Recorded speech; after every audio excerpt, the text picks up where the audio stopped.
Hi friends, ഇന്നത്തെ രാത്രിയിലെ special പൂരിയും നല്ല അടിപൊളി സോയാബീൻ കറിയുമാണ്.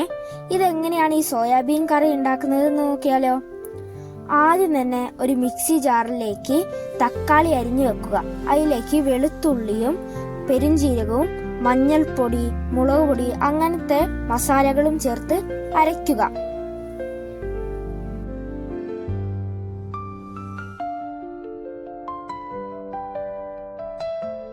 അടുത്തതായി നമ്മുടെ കറിക്കുള്ള ഉള്ളി അരിഞ്ഞു വെക്കുക. ഇത് നല്ല ചെറുതായിട്ട് അരിഞ്ഞു വെച്ചതിന് ശേഷം നമ്മൾ തിളപ്പിച്ചെടുത്ത സോയാബീൻ ഇങ്ങനെ മുറിച്ചെടുത്തിട്ടുണ്ട്.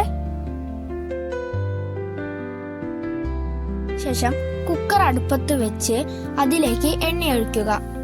അതിലേക്ക് പട്ട, ഗ്രാമ്പൂ, പിന്നെ നേരത്തെ അരിഞ്ഞു വെച്ച ഉള്ളിയും ഇട്ട് നന്നായിട്ടൊന്ന് ഇളക്കുക. പിന്നെ നമ്മൾ നേരത്തെ തയ്യാറാക്കി വെച്ച അരപ്പും കൂടെ ഇട്ട് നന്നായി ഇളക്കുക. അത് കഴിഞ്ഞ് അത് വരണ്ട് വരുന്നവരെ നമ്മൾ ഇളക്കണം.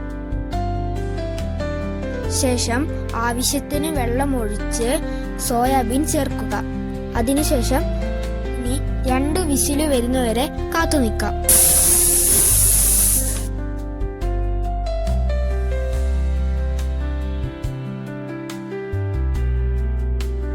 പൂരിയുടെ കൂടെ കഴിക്കാനുള്ള അടിപൊളി കറി ഇവിടെ റെഡി ആയിട്ടുണ്ട്.